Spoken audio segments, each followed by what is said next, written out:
The garden of a villa in Granada. Whoever wishes to know what it is like must go to Granada and see. One may prosaically specify a group of hills dotted with villas, the Alhambra on the top of one of the hills, and a considerable town in the valley, approached by dusty white roads in which the children, no matter what they are doing or thinking about, automatically whine for halfpence and reach out little clutching brown palms for them. But there is nothing in this description except the Alhambra, the begging, and the color of the roads. That does not fit Surrey as well as Spain. The difference is that the Surrey hills are comparatively small and ugly, and should properly be called the Surrey protuberances, but these Spanish hills are of mountain stock. The amenity which conceals their size does not compromise their dignity. This particular garden is on a hill opposite the Alhambra, and the villa is as expensive and pretentious as a villa must be if it is to be let furnished by the week to opulent American and English visitors. If we stand on the lawn at the foot of the garden and look uphill, our horizon is the stone balustrade of a flagged platform on the edge of infinite space at the top of the hill. Between us and this platform is a flower garden with a circular basin and fountain in the center, surrounded by geometrical flower beds, gravel paths, and clipped yew trees in the genteelest order. The garden is higher than our lawn, so we reach it by a few steps in the middle of its embankment. The platform is higher again than the garden, from which we mount a couple more steps to look over the balustrade at a fine view of the town up the valley and of the hills that stretch away beyond it to where, in the remotest distance, they become mountains. On our left is the villa, accessible by steps from the left-hand corner of the garden. Returning from the platform through the garden and down again to the lawn, a movement which leaves the villa behind us on our right, we find evidence of literary interests on the part of the tenants in the fact that there is no tennis net nor set of croquet hoops, but, on our left, a little iron garden table with books on it, mostly yellow-backed, and a chair beside it. A chair on the right has also a couple of open books upon it. There are no newspapers, a circumstance which, with the absence of games, might lead an intelligent spectator to the most far-reaching conclusions as to the sort of people who live in the villa. Such speculations are checked, however, on this delightfully fine afternoon, by the appearance at a little gate in a paling on our left, of Henry Straker in his professional costume. He opens the gate for an elderly gentleman, and follows him on to the lawn. This elderly gentleman defies the Spanish sun in a black frock coat, tall silk bat, trousers in which narrow stripes of dark gray and lilac blend into a highly respectable color, and a black necktie tied into a bow over spotless linen. Probably therefore a man whose social position needs constant and scrupulous affirmation without regard to climate, one who would dress thus for the middle of the Sahara or the top of Mont Blanc. And since he has not the stamp of the class which accepts as its life mission the advertising and maintenance of first-rate tailoring and millinery, he looks vulgar in his finery, though in a working dress of any kind he would look dignified enough. He is a bullet-cheeked man with a red complexion, stubbly hair, smallish eyes, a hard mouth that folds down at the corners, and a dogged chin. The looseness of skin that comes with age has attacked his throat and the laps of his cheeks, but he is still hard as an apple above the mouth, so that the upper half of his face looks younger than the lower. He has the self-confidence of one who has made money, and something of the truculence of one who has made it in a brutalizing struggle, his civility having under it a perceptible menace that he has other methods in reserve if necessary. Withal, a man to be rather pitied when he is not to be feared, for there is something pathetic about him at times, as if the huge commercial machine which has worked him into his frock coat had allowed him very little of his own way and left his affections hungry and baffled. At the first word that falls from him it is clear that he is an Irishman whose native intonation has clung to him through many changes of place and rank. One can only guess that the original material of his speech was perhaps the surly Kerry brogue, but the degradation of speech that occurs in London, Glasgow, Dublin, and big cities generally has been at work on it so long that nobody but an arrant cockney would dream of calling it a brogue now, for its music is almost gone, though its surliness is still perceptible. Straker, as a very obvious cockney, inspires him with implacable contempt, as a stupid Englishman who cannot even speak his own language properly. Straker, on the other hand, regards the old gentleman's accent as a joke thoughtfully provided by Providence expressly for the amusement of the British race, and treats him normally with the indulgence due to an inferior and unlucky species, but occasionally with indignant alarm when the old gentleman shows signs of intending his Irish nonsense to be taken seriously. Straker. I'll go tell the young lady. She said you'd prefer to stay here. He turns to go up through the garden to the villa. Malone. Who has been looking round him with lively curiosity? The young lady. That's Miss Violet, eh? Straker. Stopping on the steps with sudden suspicion. Well, you know, don't you? Malone. Do I? Straker. His temper rising. Well, do you or don't you? Malone. What business is that of yours? Straker, now highly indignant, comes back from the steps and confronts the visitor. Straker. I'll tell you what business it is of mine. Miss Robinson. Malone. Interrupting. Oh, her name is Robinson, is it? Thank you. Straker. Why, you don't know even her name? Malone. Yes, I do, now that you've told me. Straker. After a moment of stupefaction at the old man's readiness and repartee, look here, what do you mean by gettin' into my car and lettin' me bring you here if you're not the person I took that note to? Malone. Who else did you take it to, pray? Straker. I took it to Mr. Hector Malone, at Miss Robinson's request, see? Miss Robinson is not my principal, I took it to oblige her. I know Mr. Malone, and he ain't you, not by a long chalk. At the hotel they told me that your name is Hector Malone. Malone. Hector Malone. Straker. With calm superiority, Hector, in your own country, that's what comes o' livin' in provincial places like Ireland and America. Over here you're Hector, if you ain't noticed it before you soon will.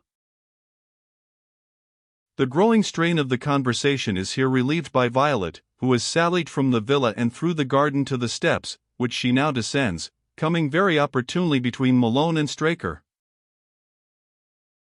Violet. To Straker, did you take my message? Straker. Yes, miss. I took it to the hotel and sent it up, expecting to see young Mr. Malone. Then out walks this gent, and says it's all right and he'll come with me. So as the hotel people said he was Mr. Hector Malone, I fetched him. And now he goes back on what he said. But if he isn't the gentleman you meant, say the word, it's easy enough to fetch him back again. Malone. I should esteem it a great favor if I might have a short conversation with you, madam. I am Hector's father, as this bright Britisher would have guessed in the course of another hour or so. Straker. Coolly defiant, no, not in another year or so. When we've had you as long to polish up as we've had him, perhaps you'll begin to look a little bit up to his mark. At present you fall a long way short. You've got too many H's, for one thing. To Violet, amiably, all right, miss, you want to talk to him, I shan't intrude. He nods affably to Malone and goes out through the little gate in the paling. Violet. Very civilly, I am so sorry, Mr. Malone, if that man has been rude to you. But what can we do? He is our chauffeur. Malone. You're what? Violet. The driver of our automobile. He can drive a motor car at 70 miles an hour, and mend it when it breaks down. We are dependent on our motor cars, and our motor cars are dependent on him, so of course we are dependent on him. Malone. I've noticed, madam, that every $1,000 an Englishman gets seems to add one to the number of people he's dependent on. However, you needn't apologize for your man, I made him talk on purpose. By doing so I learnt that you're staying here in Granita with a party of English, including my son Hector. Violet. Conversationally, yes. We intended to go to Nice, but we had to follow a rather eccentric member of our party who started first and came here. Won't you sit down? She clears the nearest chair of the two books on it. Malone. Impressed by this attention, thank you. He sits down, examining her curiously as she goes to the iron table to put down the books. When she turns to him again, he says, Miss Robinson, I believe? Violet. Sitting down, yes. Malone. Taking a letter from his pocket, your note to Hector runs as follows. Violet is unable to repress a start. He pauses quietly to take out and put on his spectacles, which have gold rims. Dearest, they have all gone to the Alhambra for the afternoon. I have shammed headache and have the garden all to myself. Jump into Jack's motor. Straker will rattle you here in a jiffy. Quick, quick, quick. Your loving Violet. He looks at her, but by this time she has recovered herself, and meets his spectacles with perfect composure. He continues slowly, now I don't know on what terms young people associate in English society, but in America that note would be considered to imply a very considerable degree of affectionate intimacy between the parties. Violet. Yes, I know your son very well, Mr. Malone. Have you any objection? Malone. Somewhat taken aback, no objection exactly. Provided it is understood that my son is altogether dependent on me, and that I have to be consulted in any important step he may propose to take. Violet. I am sure you would not be unreasonable with him, Mr. Malone. Malone. I hope not, Miss Robinson, but at your age you might think many things unreasonable that don't seem so to me. Violet. With a little shrug, oh well, I suppose there's no use our playing at cross purposes, Mr. Malone. Hector wants to marry me. Malone. I inferred from your note that he might. Well, Miss Robinson, he is his own master, but if he marries you he shall not have a rap from me. He takes off his spectacles and pockets them with the note. Violet. With some severity, that is not very complimentary to me, Mr. Malone. Malone. I say nothing against you, Miss Robinson, I dare say you are an amiable and excellent young lady. But I have other views for Hector. Violet. Hector may not have other views for himself, Mr. Malone. Malone. Possibly not. Then he does without me, that's all. I dare say you are prepared for that. When a young lady writes to a young man to come to her quick, money seems nothing and love seems everything.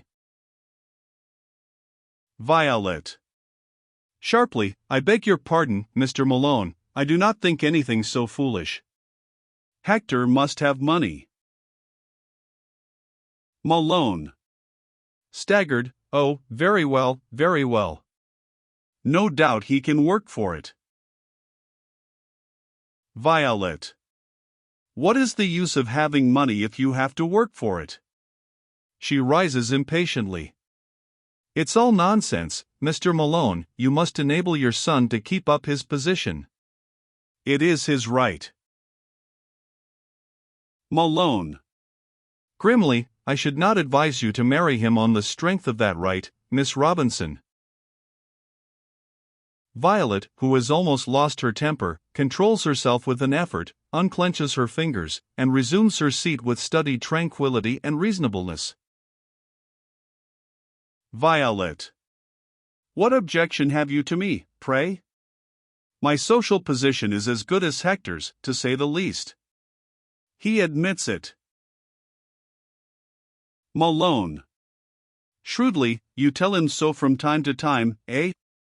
Hector's social position in England, Miss Robinson, is just what I choose to buy for him. I have made him a fair offer. Let him pick out the most historic house, castle or abbey that England contains. The day that he tells me he wants it for a wife worthy of its traditions, I buy it for him, and give him the means of keeping it up. Violet. What do you mean by a wife worthy of its traditions? Cannot any well-bred woman keep such a house for him? Malone. No, she must be born to it. Violet. Hector was not born to it, was he? Malone. His grandmother was a barefooted Irish girl that nursed me by a turf fire. Let him marry another such, and I will not stint her marriage portion. Let him raise himself socially with my money or raise somebody else, so long as there is a social profit somewhere, I'll regard my expenditure as justified. But there must be a profit for someone. A marriage with you would leave things just where they are. Violet. Many of my relations would object very much to my marrying the grandson of a common woman, Mr. Malone. That may be prejudice, but so is your desire to have him marry a title prejudice. Malone. Rising, and approaching her with a scrutiny in which there is a good deal of reluctant respect, you seem a pretty straightforward, downright sort of a young woman. Violet. I do not see why I should be made miserably poor because I cannot make profits for you. Why do you want to make Hector unhappy? Malone. He will get over it all right enough. Men thrive better on disappointments in love than on disappointments in money. I dare say you think that sordid, but I know what I'm talking about. My father died of starvation in Ireland in the Black 47, maybe you've heard of it. Violet. The famine? Malone. With smoldering passion, no, the starvation. When a country is full of food, and exporting it, there can be no famine. My father was starved dead, and I was starved out to America in my mother's arms. English rule drove me and mine out of Ireland. Well, you can keep Ireland. I and my like are coming back to buy England, and we'll buy the best of it. I want no middle-class properties and no middle-class women for Hector. That's straightforward, isn't it, like yourself? Violet.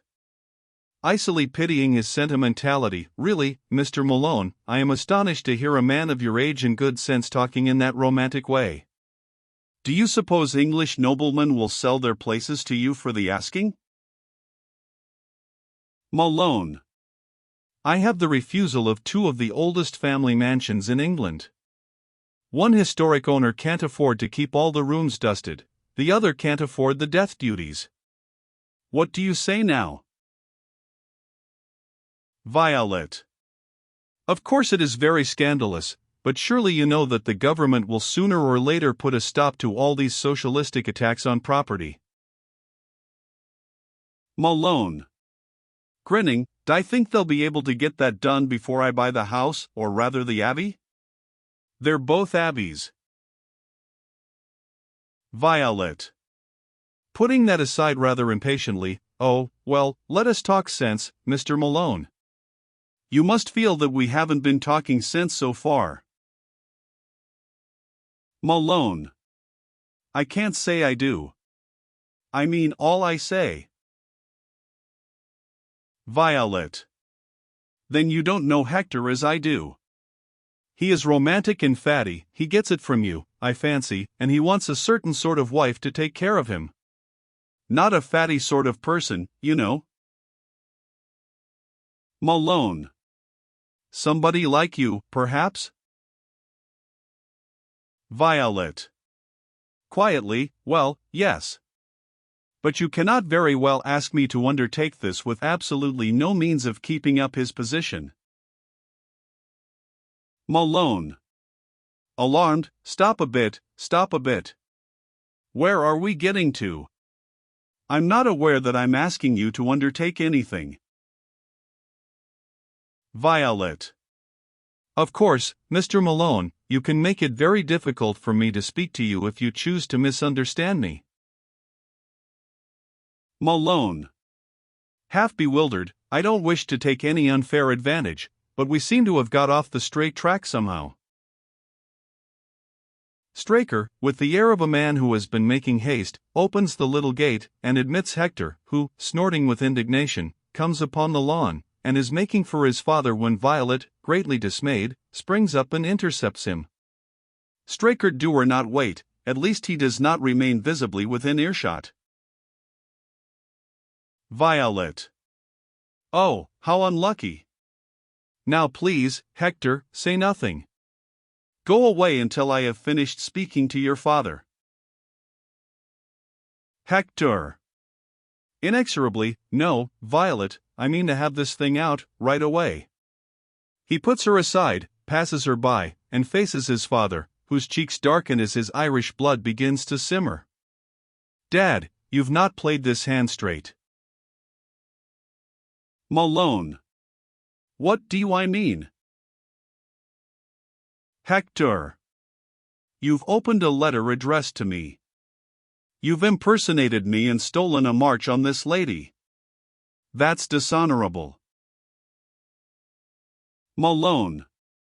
Threateningly, now you take care what you're saying, Hector. Take care, I tell you. Hector. I have taken care. I am taking care. I'm taking care of my honor and my position in English society. Malone. Hotly, your position has been got by my money, do you know that? Hector. Well, you've just spoiled it all by opening that letter. A letter from an English lady, not addressed to you, a confidential letter. A delicate letter. A private letter opened by my father. That's a sort of thing a man can't struggle against in England. The sooner we go back together the better. He appeals mutely to the heavens to witness the shame and anguish of two outcasts. Violet. Snubbing him with an instinctive dislike for scene-making, don't be unreasonable, Hector. It was quite natural of Mr. Malone to open my letter, his name was on the envelope. Malone. There. You've no common sense, Hector. I thank you, Miss Robinson. Hector.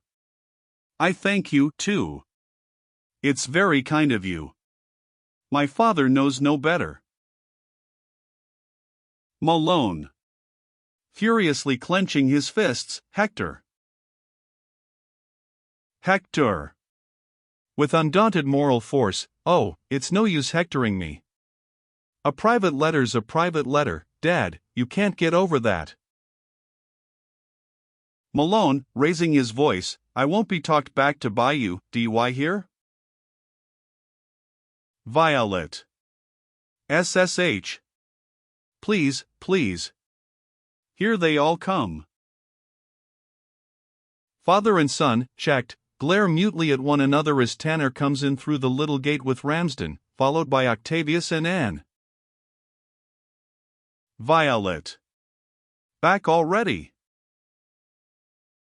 Tanner. The Alhambra is not open this afternoon. Violet. What a sell. Tanner passes on, and presently finds himself between Hector and a strange elder, both apparently on the verge of personal combat. He looks from one to the other for an explanation. They sulkily avoid his eye, and nurse their wrath in silence. Ramsden. Is it wise for you to be out in the sunshine with such a headache, Violet? Tanner. Have you recovered too, Malone? Violet. Oh, I forgot. We have not all met before. Mr. Malone, won't you introduce your father? Hector. With Roman firmness, no, I will not. He is no father of mine. Malone. Very angry. You disown your dad before your English friends, do you? Violet. Oh, please don't make a scene.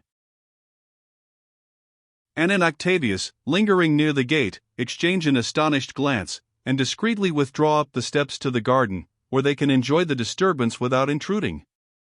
On their way to the steps, Anne sends a little grimace of mute sympathy to Violet, who is standing with her back to the little table, looking on in helpless annoyance as her husband soars to higher and higher moral eminences without the least regard to the old man's millions. Hector. I'm very sorry, Miss Robinson, but I'm contending for a principle. I am a son, and, I hope, a dutiful one, but before everything I'm a man. And when Dad treats my private letters as his own, and takes it on himself to say that I shan't marry you if I am happy and fortunate enough to gain your consent, then I just snap my fingers and go my own way. Tanner. Marry Violet. Ramsden. Are you in your senses? Tanner. Do you forget what we told you? Hector. Recklessly, I don't care what you told me. Ramsden. Scandalized, tut-tut, sir. Monstrous. He flings away towards the gate, his elbows quivering with indignation. Tanner. Another madman. These men in love should be locked up.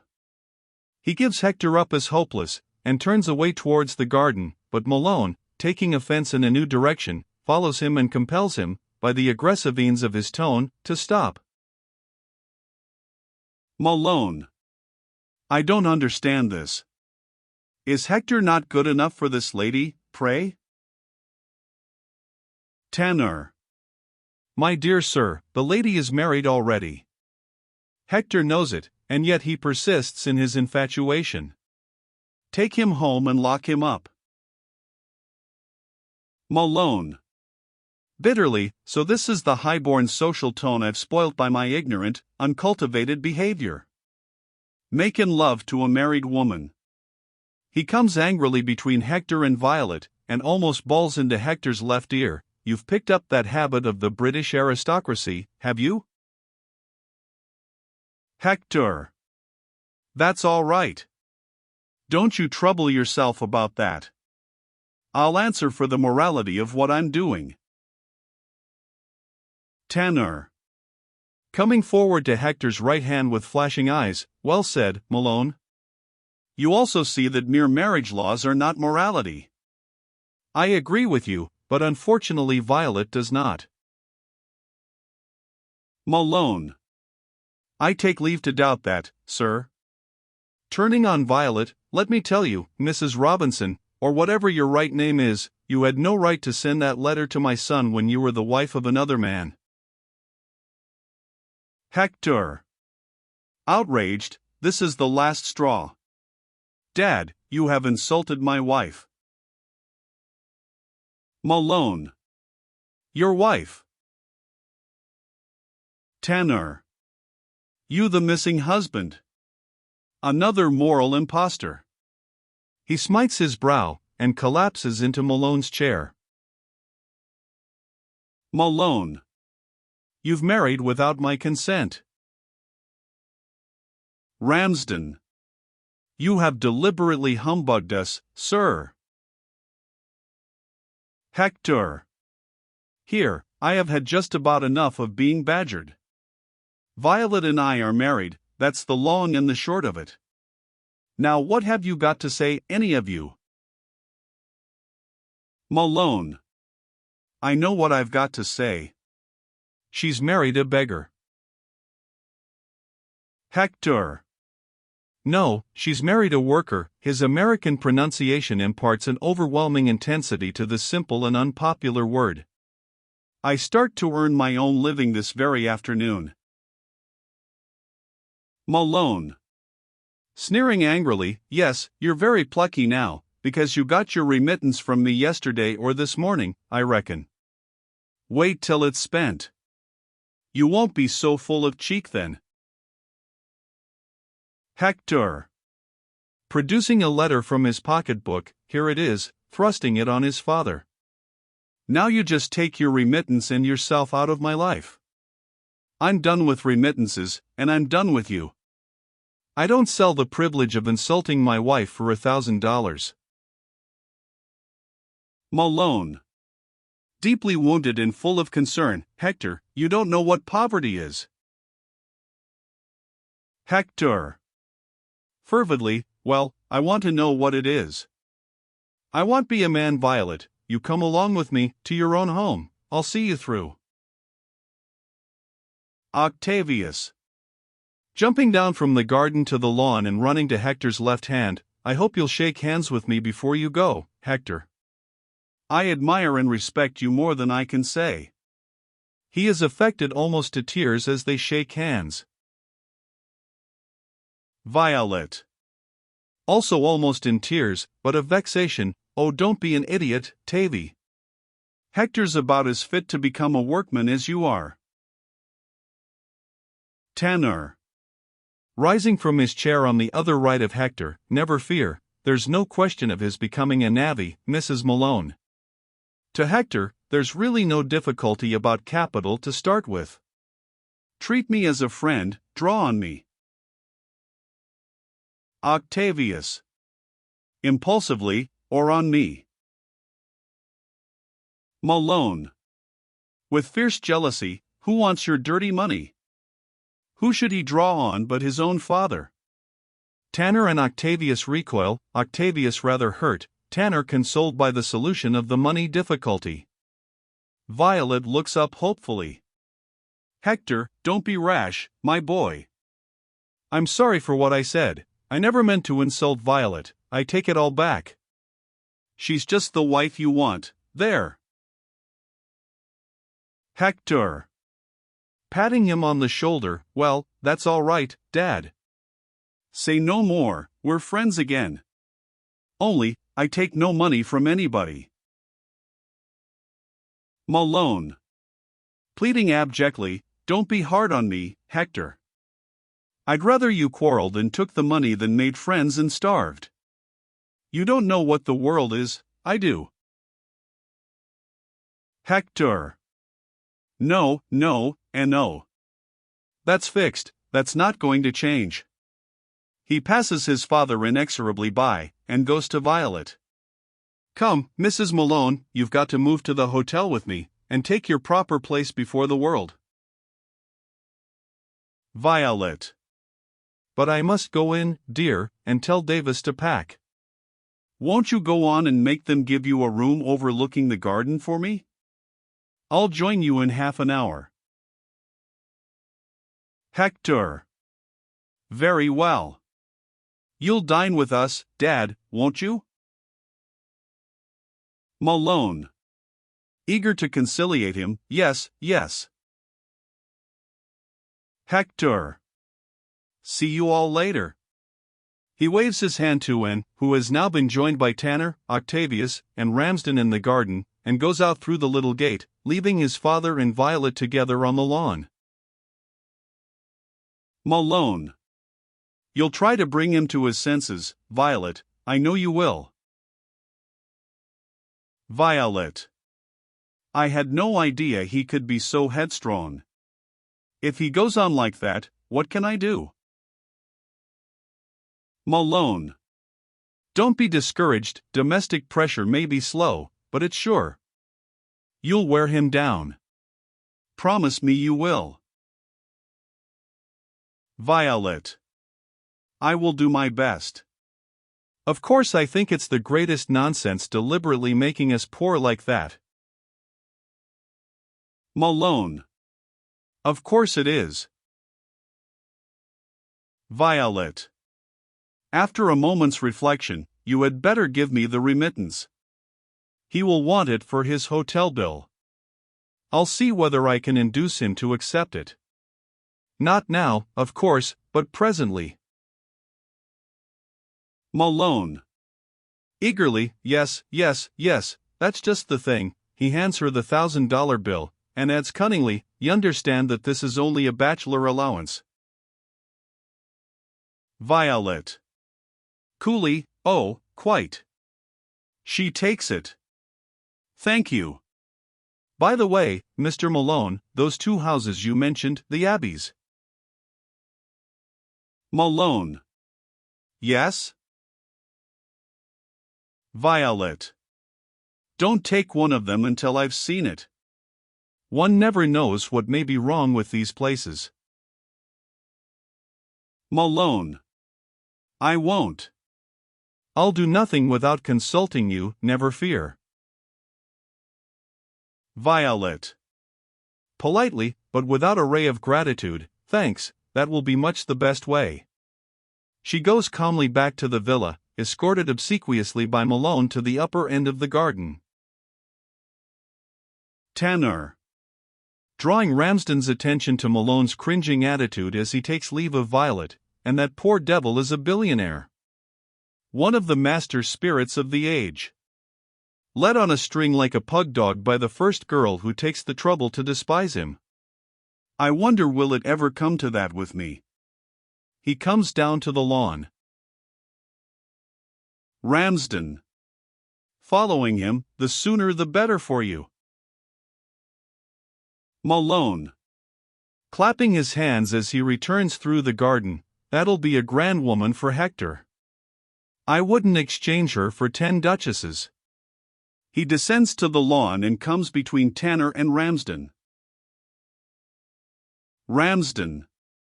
Very civil to the billionaire, it's an unexpected pleasure to find you in this corner of the world, Mr. Malone.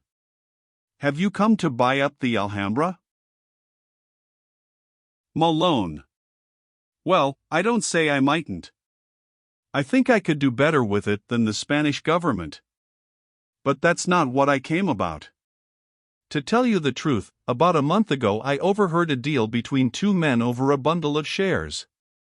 They differed about the price, they were young and greedy, and didn't know that if the shares were worth what was bid for them they must be worth what was asked, the margin being too small to be of any account, you see. To amuse myself, I cut in and bought the shares. Well, to this day I haven't found out what the business is. The office is in this town, and the name is Mendoza, Limited. Now whether Mendoza's a mine, or a steamboat line, or a bank, or a patent article. Tanner. He's a man. I know him, his principles are thoroughly commercial. Let us take you round the town in our motor, Mr. Malone, and call on him on the way. Malone. If you'll be so kind, yes. And may I ask who? Tanner. Mr. Roebuck Ramsden, a very old friend of your daughter-in-law. Malone. Happy to meet you, Mr. Ramsden. Ramsden. Thank you. Mr. Tanner is also one of our circle. Malone. Glad to know you also, Mr. Tanner. Tanner. Thanks. Malone and Ramsden go out very amicably through the little gate. Tanner calls to Octavius, who is wandering in the garden within, Tavy. Tavy comes to the steps. Tanner whispers loudly to him, Violet has married a financier of brigands. Tanner hurries away to overtake Malone and Ramsden. And strolls to the steps with an idle impulse to torment Octavius. Won't you go with them, Tavy? Octavius. Tears suddenly flushing his eyes, you cut me to the heart, and, by wanting me to go, he comes down on the lawn to hide his face from her. She follows him caressingly. Poor Ricky Ticky Tavy. Poor heart. Octavius. It belongs to you, and forgive me, I must speak of it. I love you. You know I love you. What's the good, Tavy? You know that my mother is determined that I shall marry Jack. Octavius. Amazed, Jack. It seems absurd, doesn't it? Octavius. With growing resentment, do you mean to say that Jack has been playing with me all this time? That he has been urging me not to marry you because he intends to marry you himself? ANN, alarmed, no, you mustn't lead him to believe that I said that. I don't for a moment think that Jack knows his own mind. But it's clear from my father's will that he wished me to marry Jack. And my mother is set on it. Octavius. But you are not bound to sacrifice yourself always to the wishes of your parents. My father loved me. My mother loves me. Surely their wishes are a better guide than my own selfishness. Octavius. Oh, I know how unselfish you are, Anne. But believe me, though I know I am speaking in my own interest, there is another side to this question. Is it fair to Jack to marry him if you do not love him? Is it fair to destroy my happiness as well as your own if you can bring yourself to love me? ANN, looking at him with a faint impulse of pity, Tavy, my dear, you are a nice creature, a good boy. Octavius. Humiliated, is that all? ANN, mischievously in spite of her pity, that's a great deal, I assure you. You would always worship the ground I trod on, wouldn't you? Octavius. I do. It sounds ridiculous, but it's no exaggeration. I do, and I always shall. Always is a long word, Tavy. You see, I shall have to live up always to your idea of my divinity, and I don't think I could do that if we were married. But if I marry Jack, you'll never be disillusioned, at least not until I grow too old. Octavius. I too shall grow old, Anne. And when I am 80, one white hair of the woman I love will make me tremble more than the thickest gold tress from the most beautiful young head. ANN, quite touched, oh, that's poetry, Tavy, real poetry. It gives me that strange sudden sense of an echo from a former existence which always seems to me such a striking proof that we have immortal souls. Octavius. Do you believe that is true?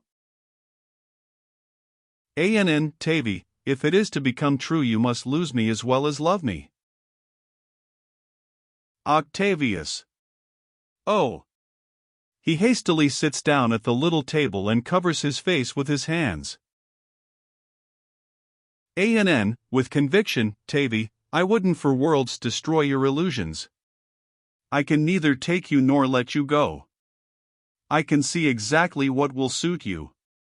You must be a sentimental old bachelor for my sake. Octavius. Desperately, and I'll kill myself.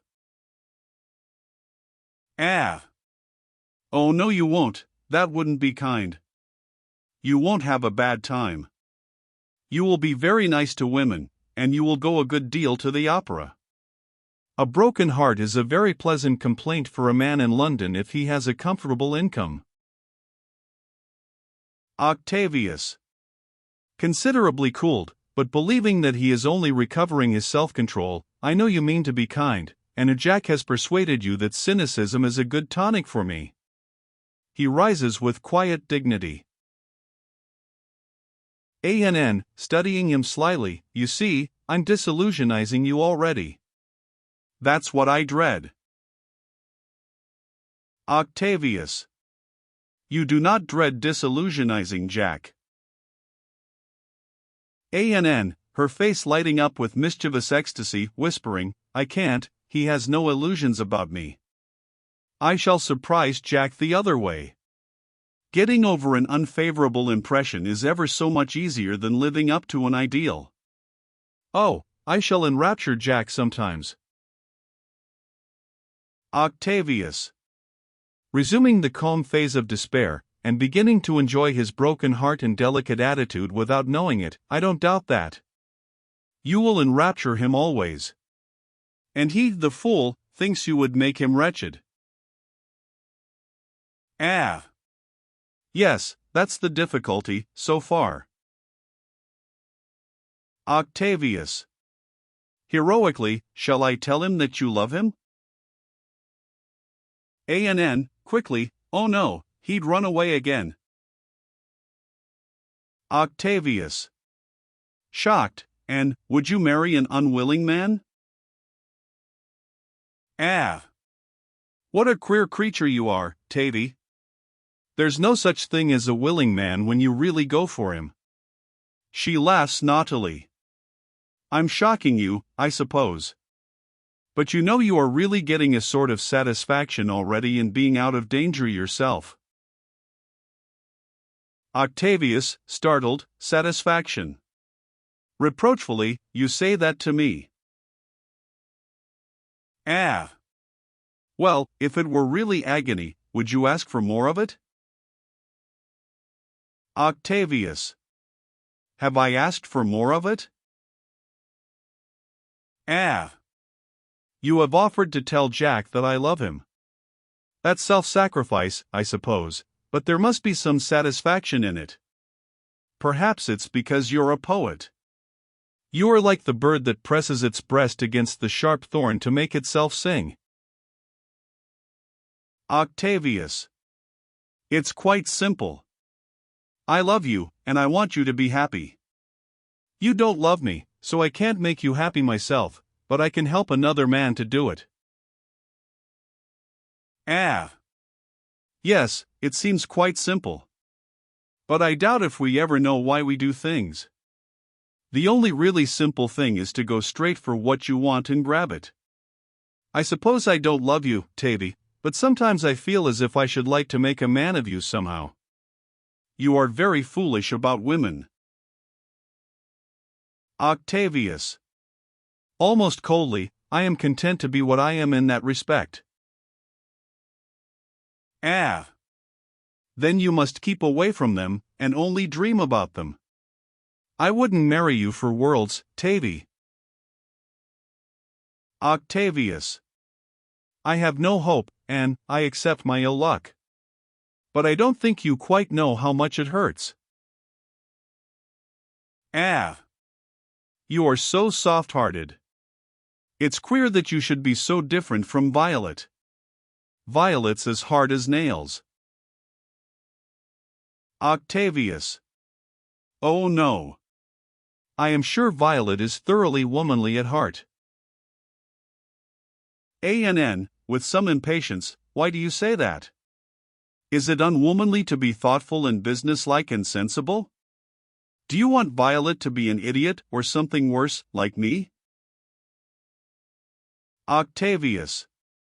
Something worse, like you. What do you mean, Anne? Ah. Oh well, I don't mean that, of course. But I have a great respect for Violet. She gets her own way always. Octavius. Sighing, so do you. Ah. Yes, but somehow she gets it without coaxing, without having to make people sentimental about her. Octavius. With brotherly callousness, nobody could get very sentimental about Violet, I think, pretty as she is. Ah. Oh yes they could, if she made them. Octavius. But surely no really nice woman would deliberately practice on men's instincts in that way. ANN, throwing up her hands, oh Tavy, Tavy, Ricky Ticky Tavy, heaven help the woman who marries you. Octavius. His passion reviving at the name, oh why do you say that? Don't torment me. I don't understand. ANN, suppose she were to tell fibs, and lay snares for men? Octavius. Do you think I could marry such a woman, I, who have known and loved you? ANN, HM. Well, at all events, she wouldn't let you if she were wise. So that's settled. And now I can't talk any more. Say you forgive me, and that the subject is closed. Octavius. I have nothing to forgive, and the subject is closed. And if the wound is open, at least you shall never see it bleed. ANN, poetic to the last, Tavy. Goodbye, dear. She pats his cheek, has an impulse to kiss him and then another impulse of distaste which prevents her, finally runs away through the garden and into the villa. Octavius again takes refuge at the table, bowing his head on his arms and sobbing softly. Mrs. Whitefield, who has been pottering round the Granada shops, and has a net full of little parcels in her hand, comes in through the gate and sees him. Mrs. Whitefield. Running to him and lifting his head, "What's the matter, Tavy? Are you ill?" Octavius. No, nothing, nothing. Mrs. Whitefield. Still holding his head, anxiously, but you're crying. Is it about Violet's marriage? Octavius. No, no.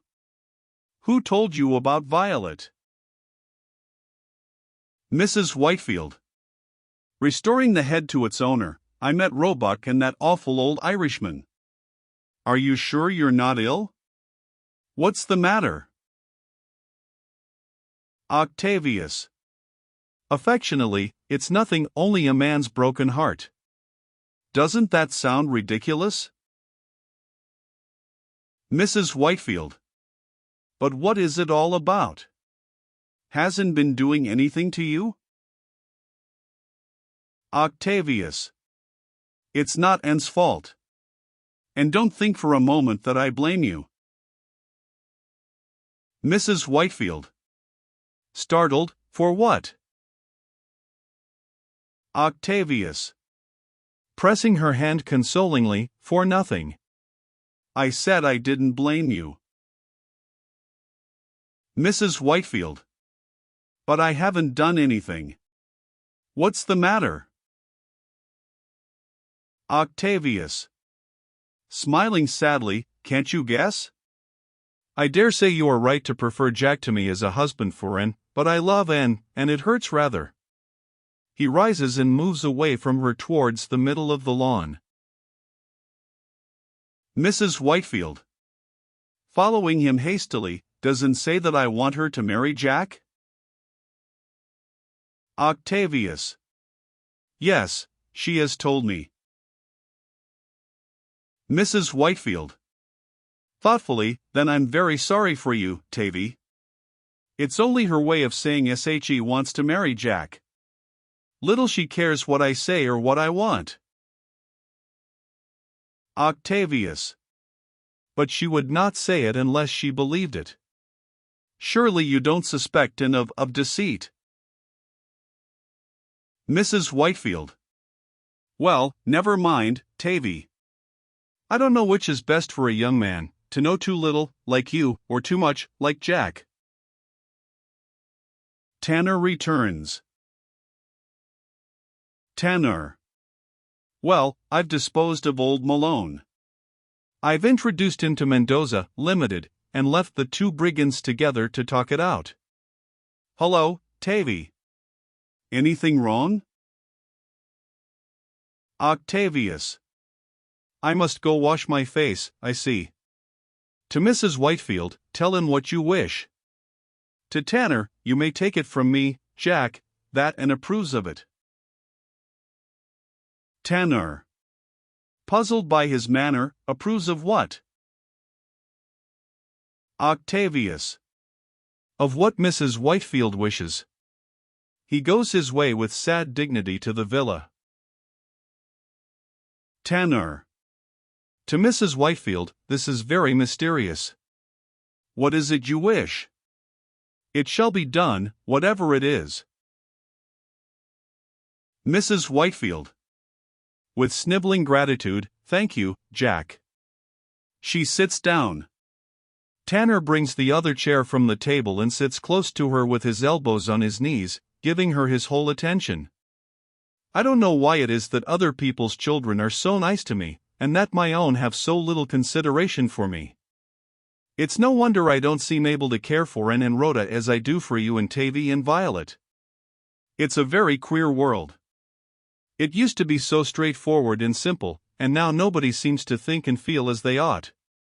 Nothing has been right since that speech that Professor Tyndall made at Belfast. Tanner. Yes, life is more complicated than we used to think. But what am I to do for you? Mrs. Whitefield. That's just what I want to tell you. Of course you'll marry, and whether I like it myself or not. Tanner. Starting, it seems to me that I shall presently be married to, and whether I like it myself or not. Mrs. Whitefield. Peacefully, oh, very likely you will. You know what she is when she has set her mind on anything. But don't put it on me, that's all I ask. Tavy has just let out that she's been saying that I am making her marry you, and the poor boy is breaking his heart about it, for he is in love with her himself, though what he sees in her so wonderful, goodness knows, I don't. It's no use telling Tavy that, and puts things into people's heads by telling them that I want them when the thought of them never crossed my mind. It only sets Tavy against me. But you know better than that. So if you marry her, don't put the blame on me. Tanner. Emphatically, I haven't the slightest intention of marrying her. Mrs. Whitefield. Slyly, she'd suit you better than Tavy. She'd meet her matching you, Jack. I'd like to see her meet her match. Tanner. No man is a match for a woman, except with a poker and a pair of hobnailed boots. Not always, even then. Anyhow, I can't take the poker to her. I should be a mere slave.